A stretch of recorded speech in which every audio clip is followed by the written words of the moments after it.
Hello students, AP TET Mathematics లో previous year question. The value of A and B of the given 4-digit number. చూడండి 4AB8 అని ఇచ్చాడు, which is divisible by 2, 3, 4, 8, 9 అన్నాడు. So ఒకసారి option check చేస్తే 3 + 3 6, 5 + 1 6, 4 + 2 6, 2 + 4 6. ఇక్కడ 8 + 4 12, 12 + 6 18. 18 వస్తుంది సమ్. 18 3 తో డివిజిబుల్ అవుతుంది, 9 తో డివిజిబుల్ అవుతుంది. కాబట్టి 9, 3 డివిజిబుల్ చెక్ చేయాల్సిన పనిలే.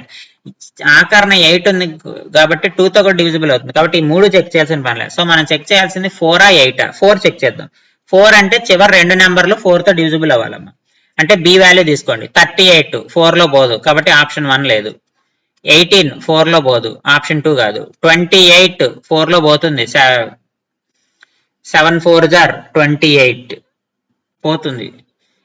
సో చెక్ చేయాలి. 48 4 లో పోతుంది, చెక్ చేయాలి. అయితే ఇప్పుడు ఏ వాల్యూ 4 2 2 4 అంటే ఏ వాల్యూ 4 బి వాల్యూ 4 అనేది 8 డివిజిబిలిటీ రూల్ చెక్ చేయాలమ్మా. అంటే 8 వాల్యూ బి వాల్యూ 2 అయింది అనుకో 428 అవుతుంది కదా.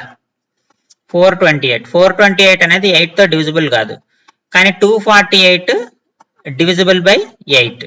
సో కాబట్టి మనకి కరెక్ట్ ఆన్సర్ ఏమవుతుందంటే ఆప్షన్ 4 అవుతుంది. A = 2 అవుతుంది, B = 4 అవుతుంది.